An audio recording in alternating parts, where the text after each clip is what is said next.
तो सीए के प्रोटेस्ट के वक्त लोगों पे लाठियां बरसाई गई, लोगों पे जुल्म और सितम किए ढाए गए।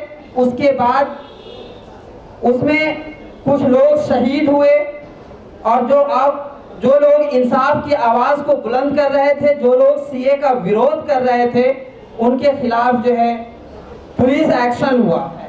पुलिस ने जुल्म किया है वहाँ के मुसलमानों पे, पुलिस ने जुल्म किया है वहाँ के इंसाफ पसंद लोगों पे, पुलिस ने जुल्म किया है सरकार के विरोध करने वाले लोगों पे। हम सिर्फ ये चाहते हैं कि जिन लोगों पे भी पुलिस एक्शन हुआ है उनको इंसाफ मिले और इंसाफ की आवाज़ दूर दूर तक पहुँचे।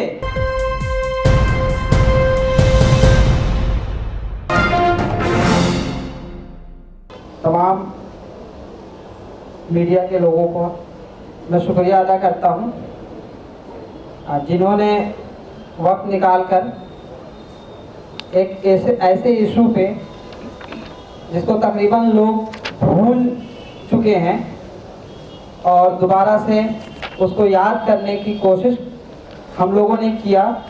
और क्यों किया ये एक अहम बात है, क्योंकि सीए में जब आप देखेंगे कि पूरा इशू जो है वो जामिया से शुरू हुआ और जामिया दिल्ली पुलिस से लेकर यूपी पुलिस और तमाम लोग जो सीए की सफाई बयान कर रहे थे, सीए समझा रहे थे, उन तमाम लोगों ने जुल्म और सितम किए। जो लोग दिल्ली के अंदर प्रोटेस्ट कर रहे थे उन पे यूएपीए लगाकर जेल में भेज दिया गया।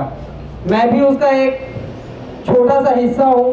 13 महीना जेल में रहकर जब आया तो इस बात का एहसास हुआ मुझे कि आखिर नाइंसाफ़ी किस तरह से होती है, किस तरह से जुल्म होता है और किस तरह से इंसाफ के लिए दर दर के ठोकरें खानी पड़ती है। जब जेल से बाहर आए तो ऐसा लगा कि सिर्फ एट्रोसिटीज़ दिल्ली में ही नहीं हुआ है बल्कि यूपी में भी हुआ है और यूपी पे किसी तरह का कोई चर्चा नहीं हो रहा है, कोई बातचीत नहीं हो रही है। यूपी में पहले तो सीए के प्रोटेस्ट के वक्त लोगों पे लाठियां बरसाई गई, लोगों पे जुल्म और सितम किए ढाए गए। उसके बाद उसमें कुछ लोग शहीद हुए और जो लोग इंसाफ की आवाज़ को बुलंद कर रहे थे, जो लोग सीए का विरोध कर रहे थे, उनके खिलाफ जो है पुलिस एक्शन हुआ। पुलिस एक्शन जब आप देखेंगे तो कुछ इस तरह से है कि पुलिस का जो डेटा है कि 350 एफआईआर यूपी के अंदर हुए और ठीक इसी तरह जो है 5000 से ज़्यादा अरेस्टिंग हुई। इसी तरह जो है तकरीबन 1 लाख से ज़्यादा लोगों के नामों पे एफआईआर हुए। और फिर इतना में जब वो नहीं थके, नहीं हारे, तो उन्होंने किया ये कि जब ये सारा एफआईआर किए, लोग शहीद हुए, फिर करते ये हैं कि लोगों को, उन लोगों को जिनके नाम पे एफआईआर होता है, उन लोगों को जिनको जेलों में डाला जाता है, उनके नाम पे नोटिस इशू किया जाता है कि इतना ज़्यादा नुकसान हुआ है प्रोटेस्ट के समय में, इसकी भरपाई आप करेंगे। यानी रिकवरी नोटिस उनको दी जाती है और कहा जाता है कि इसकी भरपाई करें। जब ये सारे जुल्म के पहाड़ जब यूपी पे तोड़े गए तो ये सारी चीज़ें खबरों में चल रही थी, ये सारी चीज़ें मीडिया में थी।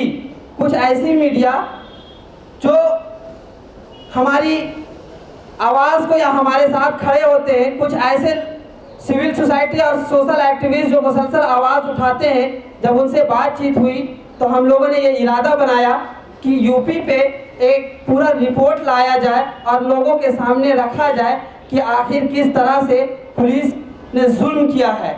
पुलिस ने जुल्म किया है वहाँ के मुसलमानों पे, पुलिस ने जुल्म किया है वहाँ के इंसाफ पसंद लोगों पे, पुलिस ने जुल्म किया है सरकार के विरोध करने वाले लोगों पे। तो सिर्फ उनका मकसद ये था कि जो इंसाफ की आवाज़ है उसको दबाया जाए और इंसाफ की आवाज़ को दबाने के लिए लोगों पे जुल्म किया गया।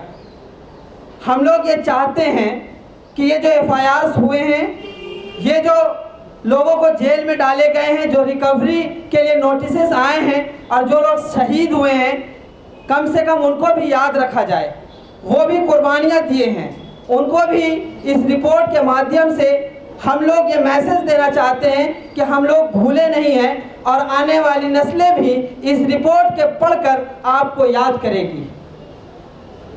हम सिर्फ ये चाहते हैं कि जिन लोगों पे भी पुलिस एक्शन हुआ है उनको इंसाफ मिले और इंसाफ की आवाज़ दूर दूर तक पहुँचे। इसलिए हम लोगों ने इस रिपोर्ट को तैयार किया है और साथ ही इस बात की कोशिश करते हैं, इस बात की उम्मीद रखते हैं कि हमें आज नहीं तो कल इंशाअल्लाह ज़रूर इंसाफ मिलेगा।